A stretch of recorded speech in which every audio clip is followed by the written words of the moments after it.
let you know. There we go. We're live now. Oh, let me check Facebook before we say anything else. Okay. We're just going to check that it's on the page.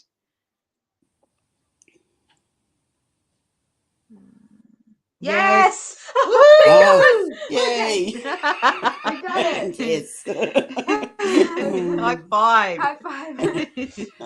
Okay, so we were just having some technical issues, but now it's all good. Yeah. Welcome everyone to Witch Bitch, where we talk the real tea.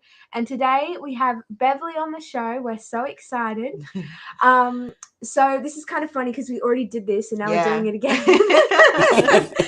But what I was saying last time is I was reading your blurb that you sent us, and the title that really came to me was The Journey of Finding Yourself. And I don't know, I think that's coming up for a lot of people. I think it's coming up for a lot of people at the moment. It's like, at least for me, I'm going through sort of another awakening stage, because awakening is never one of those things that stops. It's just more and more and more. Yeah, it goes deeper. Yeah. So, yeah, I'm really looking forward to talking about this. But before we do, I would love to hear your awakening story and how you got to where you were. I know you kind of already started on that, but we're very excited to hear it again. Yeah, we're very excited to hear it again. So it'll probably be totally different this time around. Yeah, that's fine. That's fine. Just whatever comes. Yeah. Yeah. So my journey to awakening was, I've always been interested in the occult. Like, I read so many books, and then I did permaculture and became a Bowen therapist in the early 90s. And then I discovered that Bowen and Reiki went together really well. So just happened to be a Reiki. Oh, because I lived out in the middle of nowhere, by the way. The hospital was 60 minutes away. So there was nothing around me, but a Reiki course turned up just up the road. So off I went, and I just had this huge burst in my heart. It was like something that I had never experienced before, and I just couldn't get enough of being in the energy. At that time, I used to drive the mail run and a school bus run, and I actually was so out of my body after doing Reiki, because I don't know, there was something about the energy that just absolutely ignited me. But I was always in my mind and out there somewhere. And you know, when you drive a school bus with little kids on it, you're actually supposed to be paying attention to the road. Anyway, I used to have these little birds. They used to come and they'd clip the windscreen. Now, I lived in the country, and birds don't clip the windscreen. You hit them or you don't. But these ones used to come and they'd just hit the windscreen just to bring me back into my body. So it gave me the idea that I did have a connection with nature. And it was like I used to sit out in the bush and just really tune in to the world and to feel what was going on inside of me. Anyway, I found a group of people that lived, an hour and a half away from me. So I would get in my car and I'd drive. And then I found this course called The Art of Channeling, and I thought that'd be great. I can just sit cross-legged with my, and I can channel. Well, little did I know. Oh. That was the start of my uncovering. Actually, there's more to this channeling than there is just sitting and connecting to spirit. There was actually this having to deeply connect into my body. When I first started, I couldn't even speak in a group. I was so nervous and so shy that I just maybe get my name out. So being a channel was definitely not going to work for me. But I did start working more with, her name was Niece, and I started working more with her to really get to the depth of who I am. We did a 6 month course with her, and there was 4 of us that decided in that course that we should go to America to her teacher, Verna Yater. Anyway, I didn't have any money. I didn't even have a passport. Anyway, long story short, I went and got a passport, and then the day before we were to leave, the 2 days before we were to leave, I still didn't have any money. I went to the post office, and there was $3,000 from somebody. There was the up my credit limit, and another woman said to me, "It's really hard going on holidays. Here's $1,000." So it was Wow. like, it was just absolutely preordained that I should go to America and sit in a 10-day retreat at the top of a mountain in Colorado. And in that, it really uncovered the trauma that I had lived through. As a child, my dad died when I was 8. Mum disappeared off the planet. It was, and then my trauma just kept on going. So having to unpack all of that took quite some time, until one day I was assisting in a workshop. So by now I've learnt a little bit more, and I can assist. And suddenly this sound started coming through me. Now, my biggest wounding has been my voice. Like, that was a huge wounding for me. My husband is Maori, and he had the most perfectly pitched voice. So I wasn't allowed to sing around him or any of that. So that was just, and I loved to sing. Anyway, this day, this sound came roaring through me, and it was my Aboriginal guides. And I think that just sent me into a space of, this works. Like the sound coming through just expanded the cells of the woman that I was working with, so that she could go deeper and really, really heal those parts of her that had been wounded. So sound has been a major part for me. So I have a group when I lived in New Zealand called Sacred Sounds, Ancient Voices, where I used to have 6 crystal bowls, and I'd bring through my voices, and the voices that I go my voices because there is many that now channel through me, and they can be Aboriginal, Maori. I remember one time having the voice of the earth of Scotland come through. Wow. To help someone to heal her ancestral past.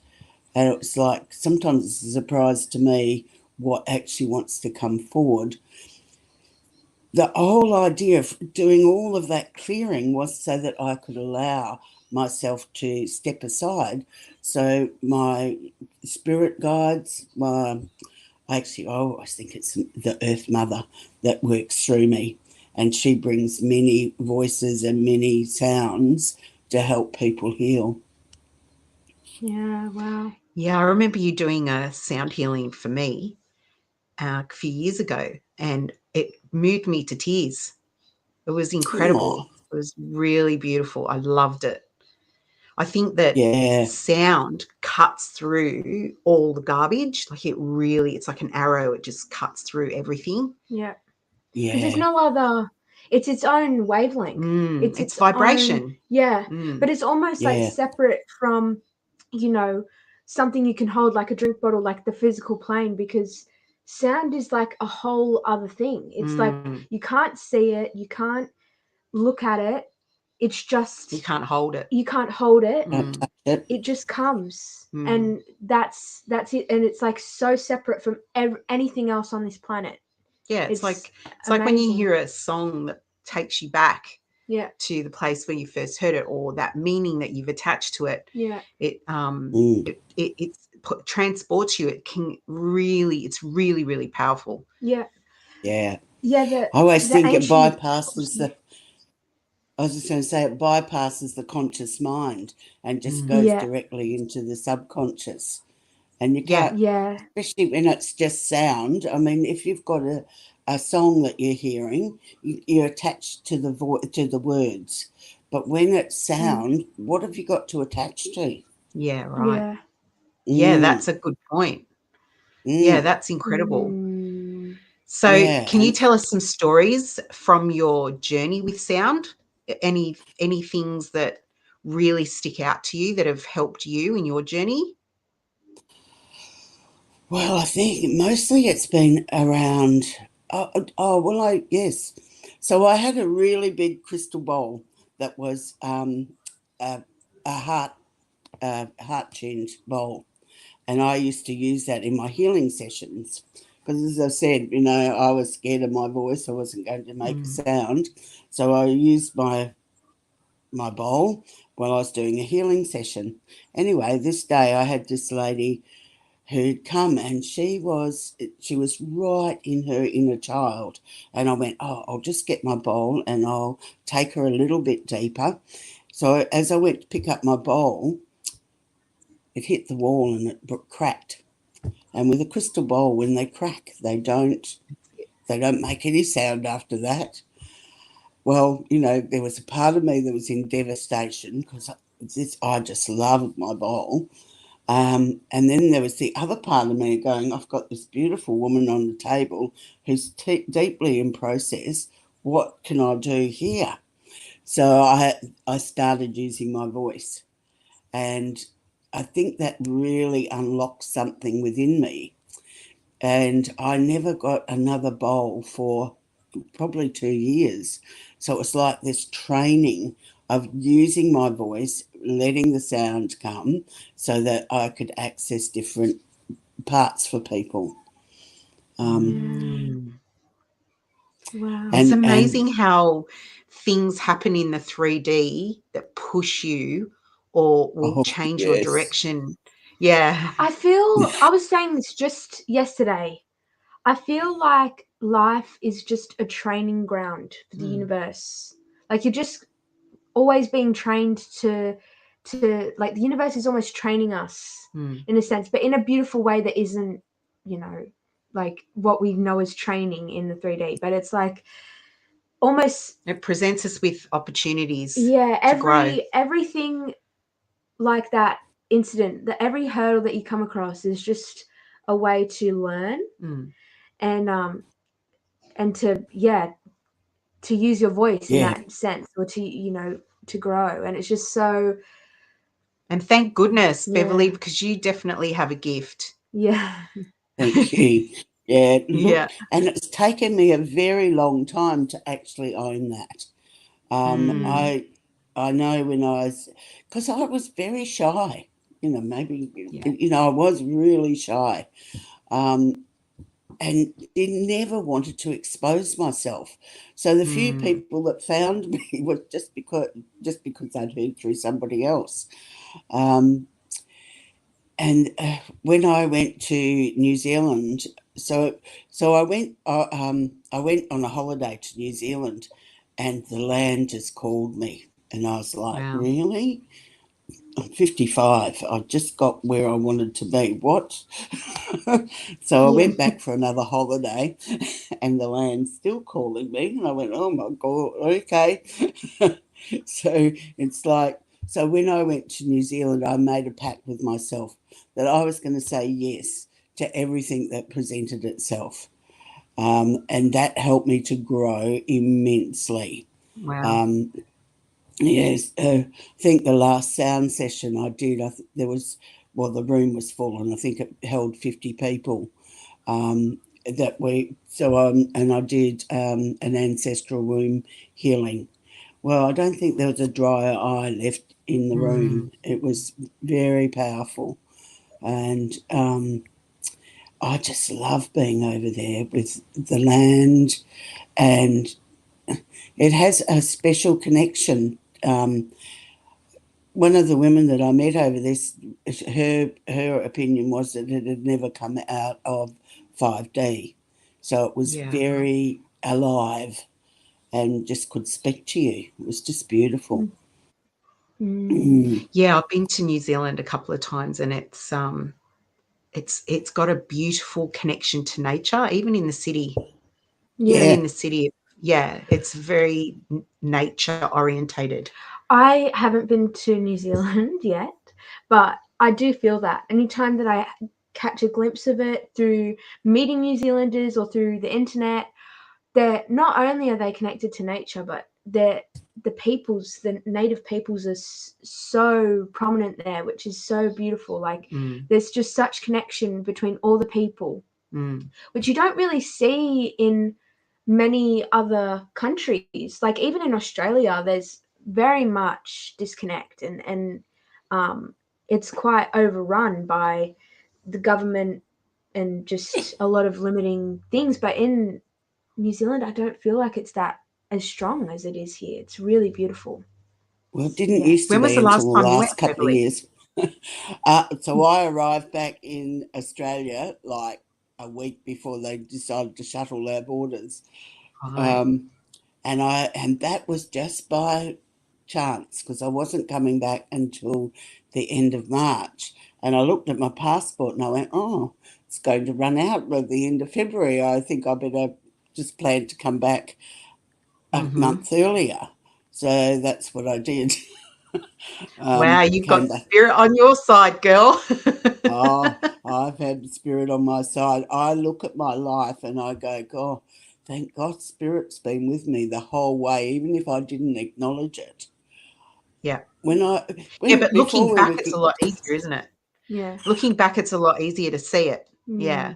Yeah. yeah. Well, Very since you asked me to come on, I've been looking back. It's like, and I look all the way back till I was 17, 18, when I'd run away from home and gone to Melbourne, and I was with these people that were into lots of drugs, and it was just that was the timing that it was.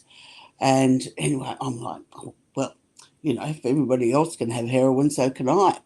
Yeah. Anyway, I arrived to have a shot of heroin, and this girl had almost OD'd.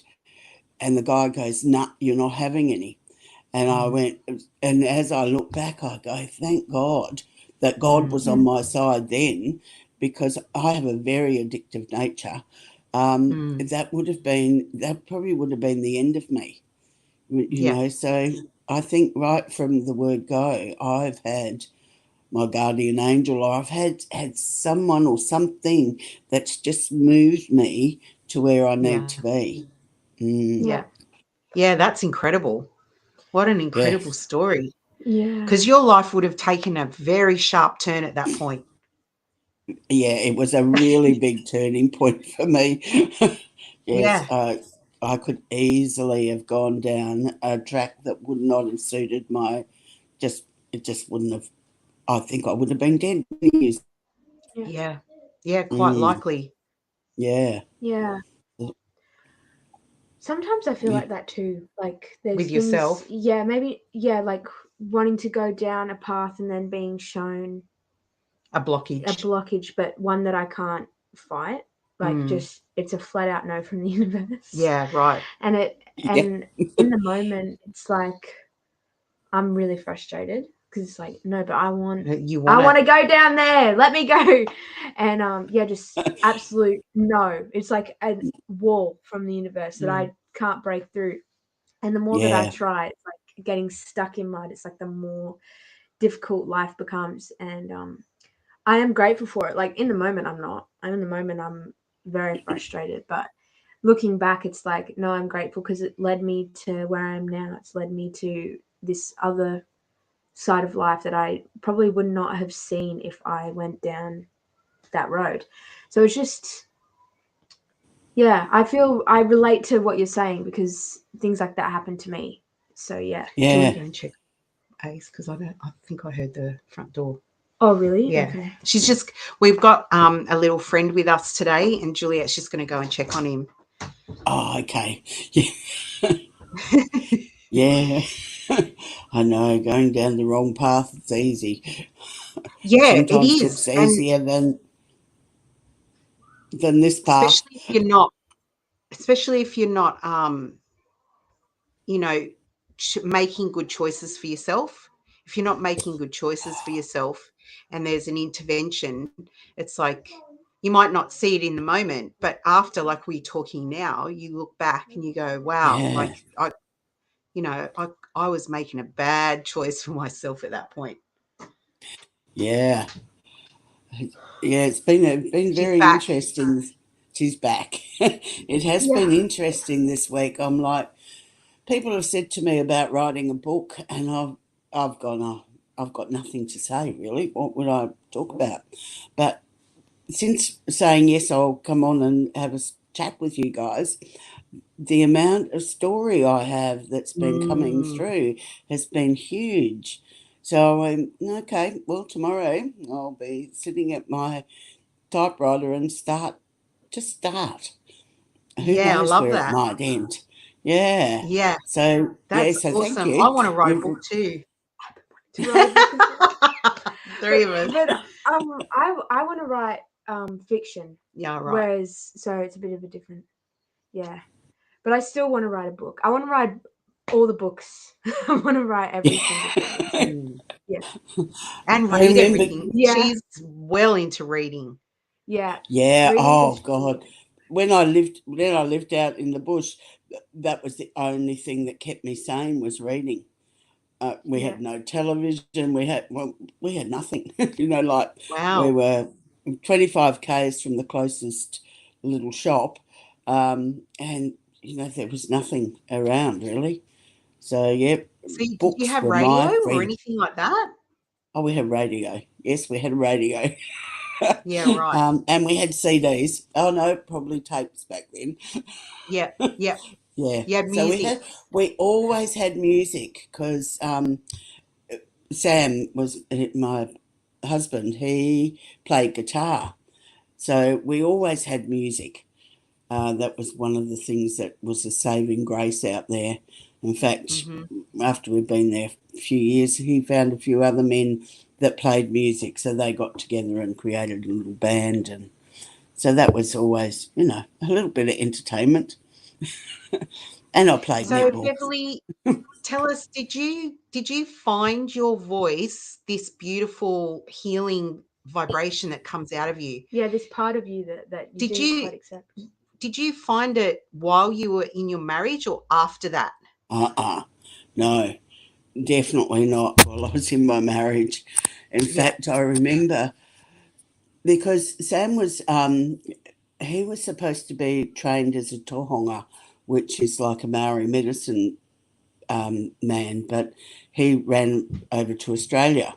And when I first did some Reiki on him, he was like, trained for years to be able to do that.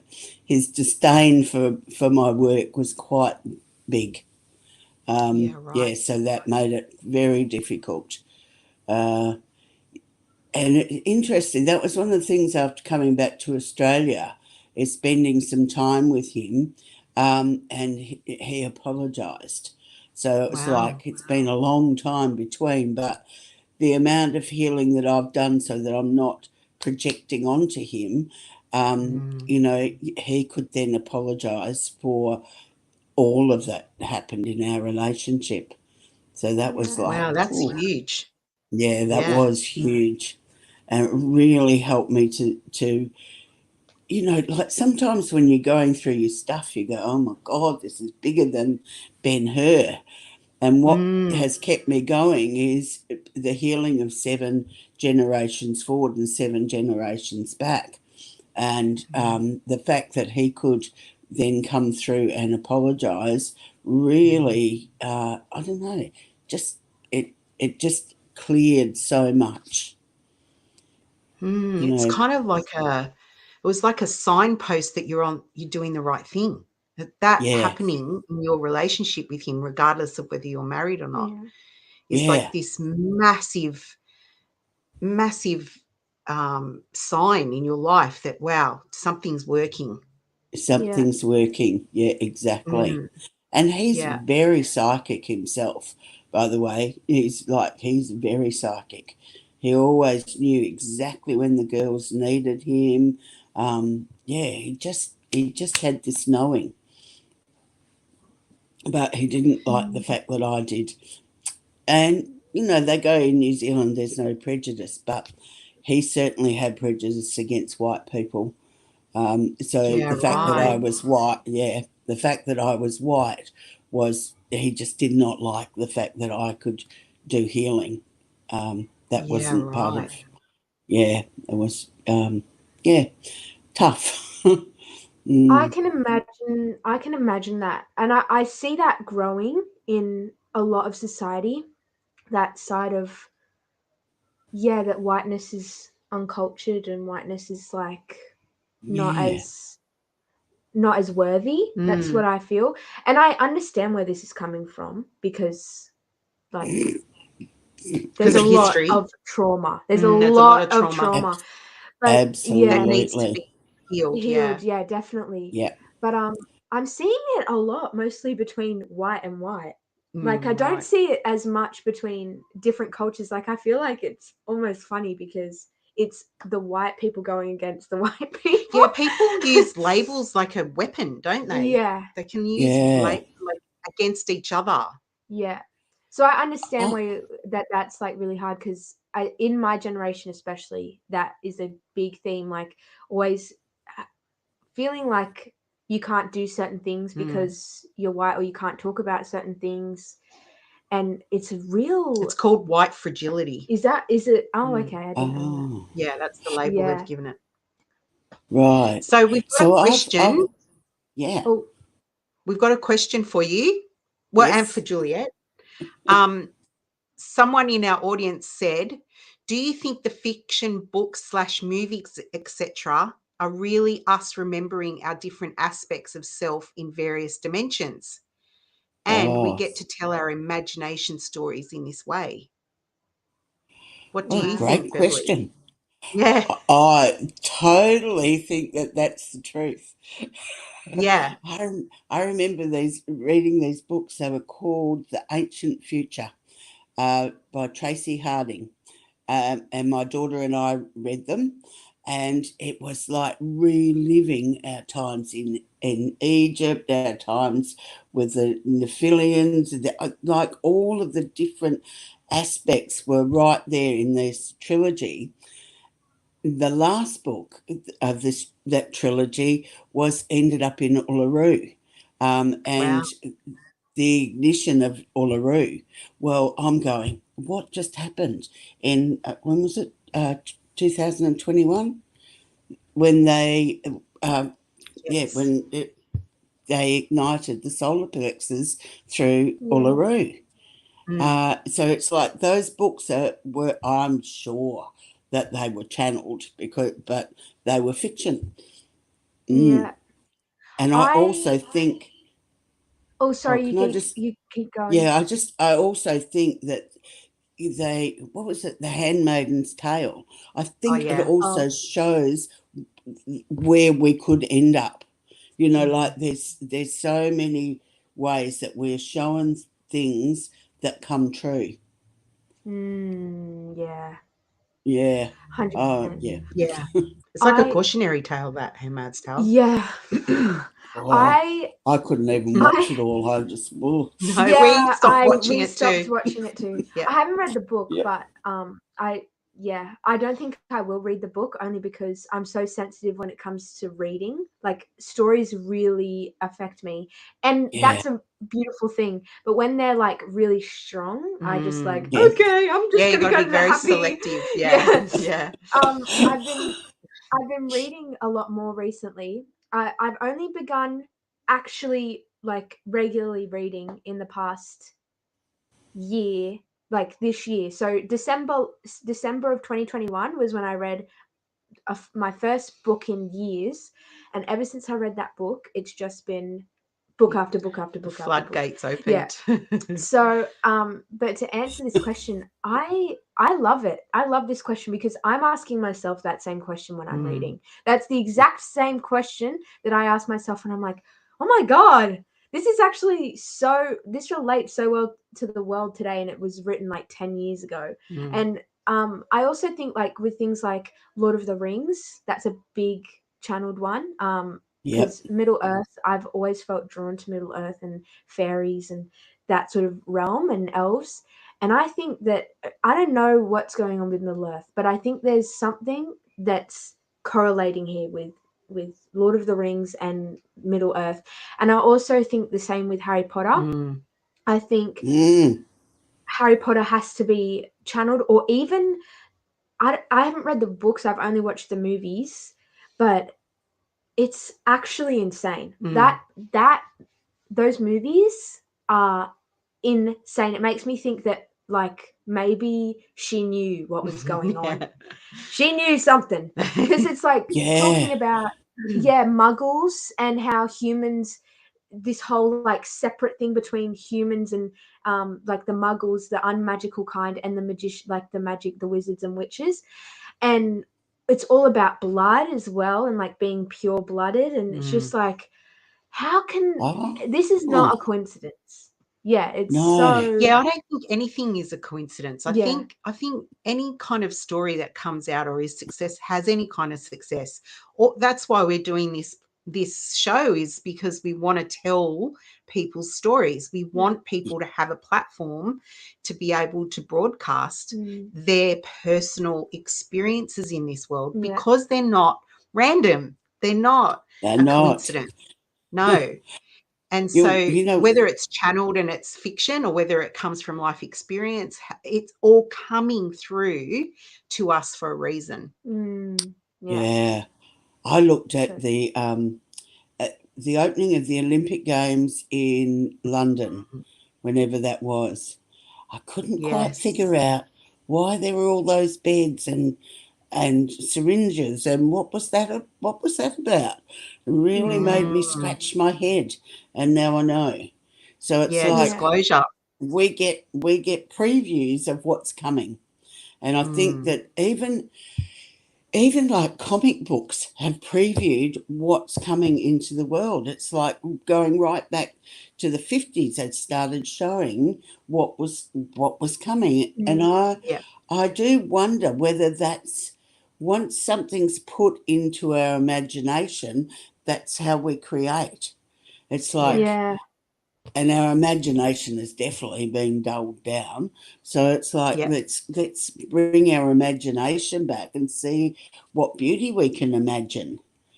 Because there's definitely some horror out there. Yeah, that's why you've got to be so careful what you digest in you know, as far as movies, comics, or stories of any kind. Yeah, you have to be very careful what you put into your brain, because if your imagination goes there, it creates it. Exactly that. I so think that that's so true. And I think there's another side to this coin, because I think it's fun to watch the dumb shows. But you have to watch the dumb shows being aware that it's a dumb show.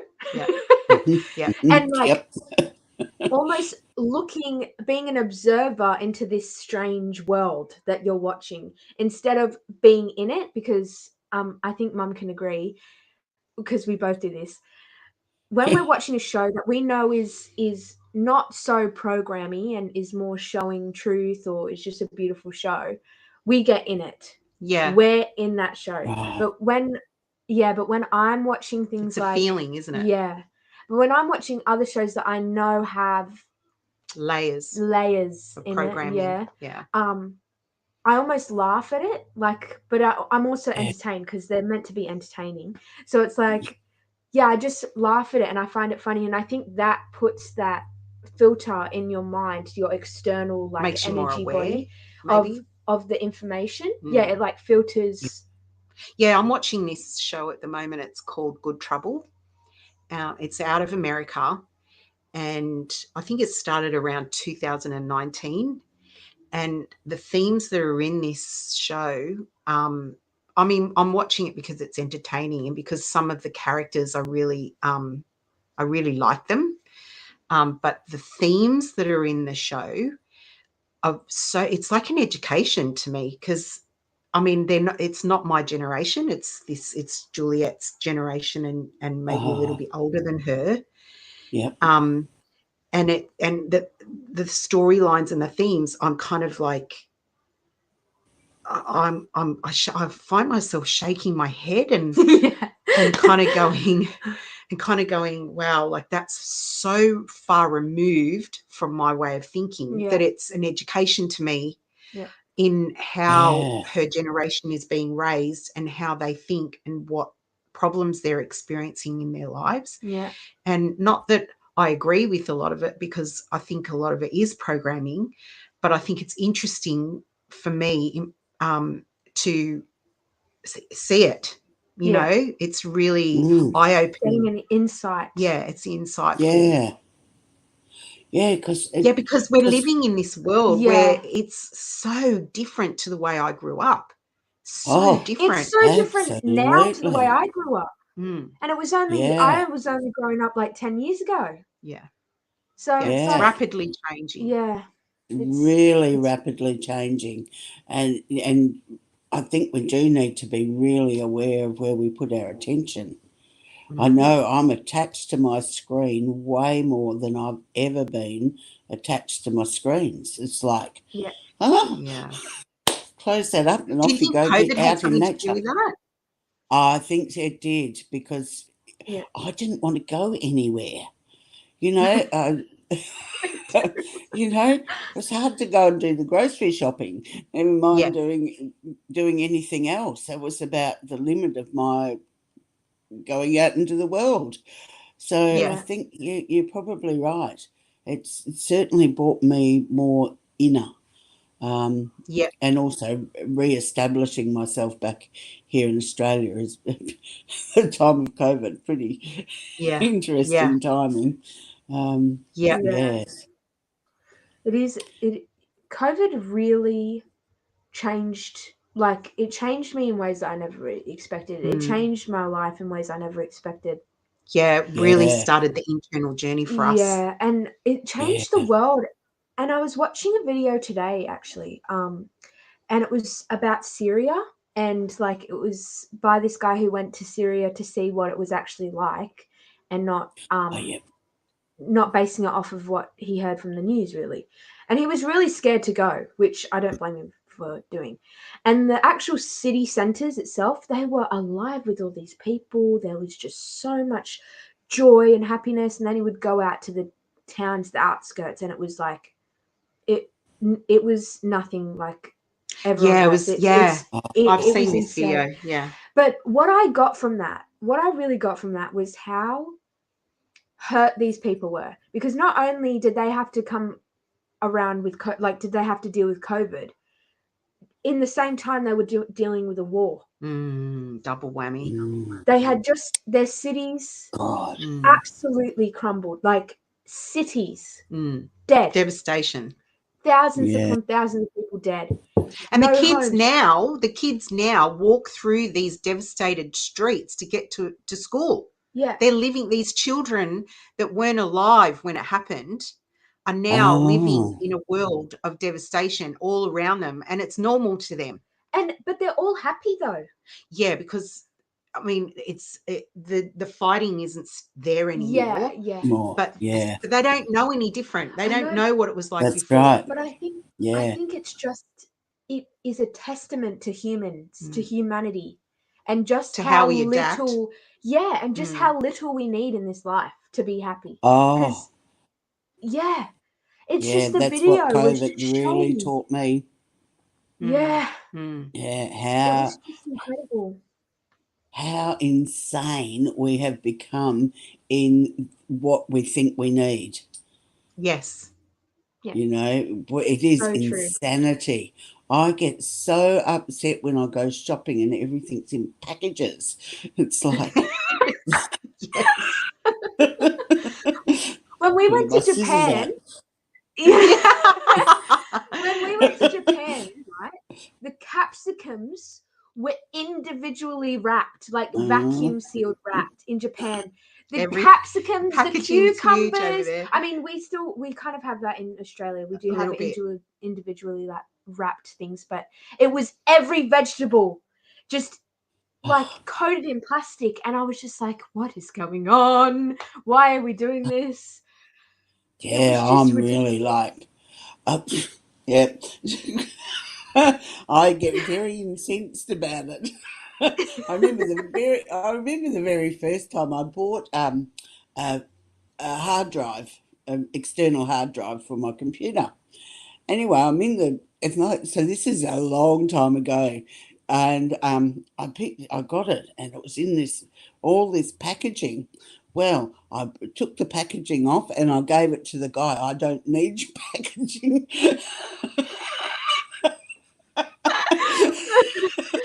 Oh, imagine if everybody did that, though. Yeah, Imagine if everyone did that. Send it back to sender. Send it back to, it's like, oh. Yeah, if everyone said no, if we all started to change our mindset and we all said, we don't need this packaging, no, I don't want it, it would stop because they wouldn't be able to sell anything. Yeah. That's right. Well, especially if you just unwrap it and give it all the packaging. I'm sick of all my waste. I'm really sick of it. And things do not need to be wrapped in plastic all the time. It's just, oh. I remember growing up, my mum, things weren't wrapped in plastic like they are now.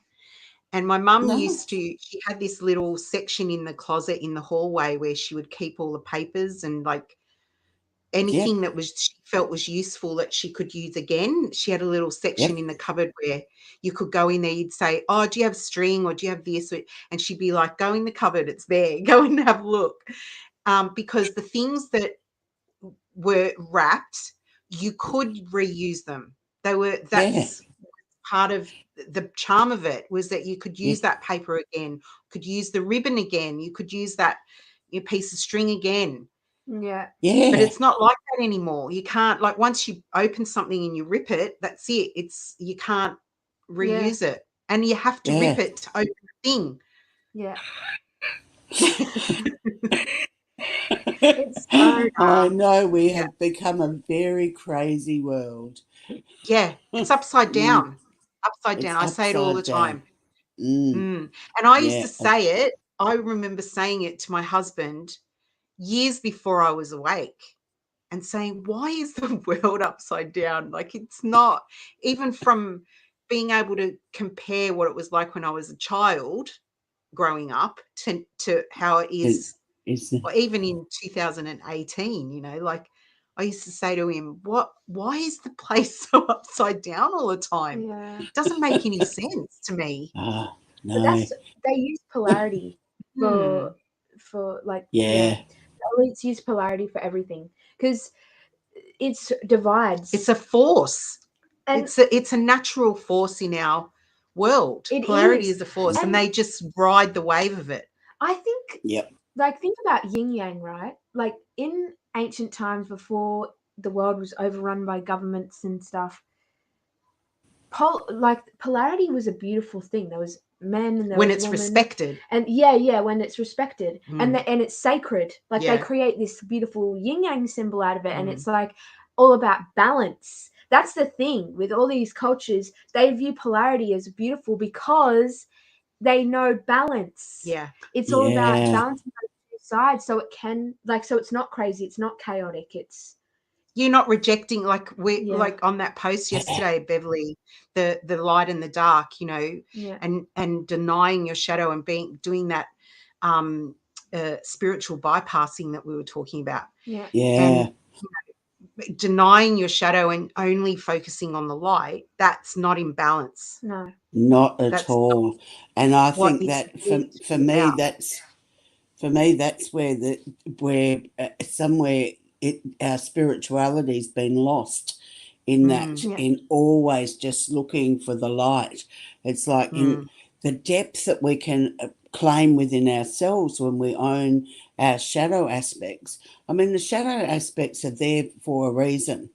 You know, like say control is one of the shadow aspects. It's there because there's been a trauma of some sort. So control comes in to help you. So it's like we've gone, well, that's bad, or so it's like really being able to own the places that we've put control and why it's been useful, and start reclaiming those parts of ourselves back. Yeah. So in New Zealand, I ran a 9-month course where 1 month, 1 weekend a month we'd come together and work on one aspect of shadow. So whether it was control or addiction or, there were 8 different aspects that we worked on. And it's like reclaiming those parts of ourselves makes us more whole and makes us more grounded. Because I really believe, like with the 5th dimension coming in, it's like we are the channels for that. We're not going to be saved by anything outside of us. It's like it's all about us, and we are the channel to ground heaven here on earth. And unless we own those parts of ourselves, we can't actually ground as much energy through us as we would like, or as the earth would like. Yeah. Yeah, so true. So true. Yeah. All right, Beverley, I think that's a really good one to end on. Thank you for coming onto the show after our little hiccup pleasure. at the beginning. Would you be happy to come back again at another time and continue this conversation? I would love to. It's been awesome. been really beautiful to be able to have this connection with you girls. Yeah, awesome. Me too. Beautiful. Yeah. Thank you very much. Thank you everyone for watching. Yes. So good. I always feel amazing after these. Yeah. I love it. Okay, well, goodbye everyone. Hope you have a beautiful day. See ya. Bye, Beverley. Bye, Bev. See ya.